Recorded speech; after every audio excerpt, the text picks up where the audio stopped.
Aujourd'hui en Itourie, suite aux violences, il y a des centaines de milliers de personnes qui se sont déplacées, qui fuient les zones de conflit pour venir se mettre à l'abri, soit dans des familles d'accueil dans les villes, soit dans des camps ou dans des regroupements, des écoles, des églises. Les premières violences ont commencé en décembre 2017.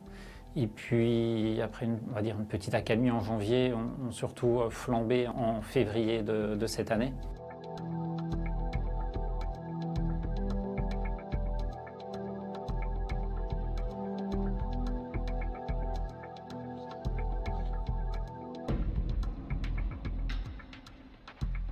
Dans la ville de Bougna, nous supportons le camp de déplacés, où il y a environ 5000 personnes qui sont dans ce camp. Donc on a fait des donations de kits de première nécessité avec des couvertures, des moustiquaires, du savon.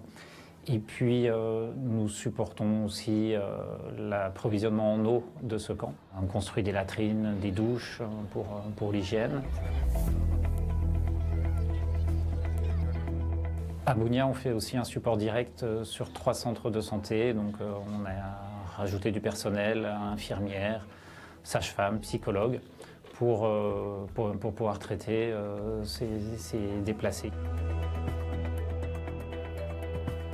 En dehors de Bougna, on a aujourd'hui des activités au bord du lac Albert. Donc c'est soit dans le sud du lac, vers les villages, villes et villages de Tchomia ou Kasseni, ou au nord du lac, vers Angoumou ou Mahagui-Port.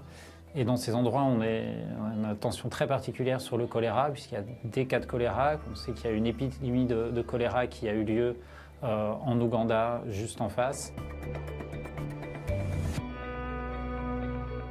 Ces gens qui sont déplacés depuis un mois pour certains vont voir leurs conditions de santé se détériorer. Je pense que le premier cas de malnutrition sévère ne va pas tarder à arriver.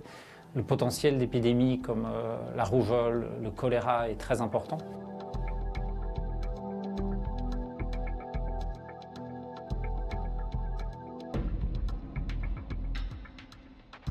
Et le risque que le conflit dégénère et s'étende est aussi très important. Donc on a tout un support à mettre en place à des structures de santé pour pouvoir prendre en charge les blessés.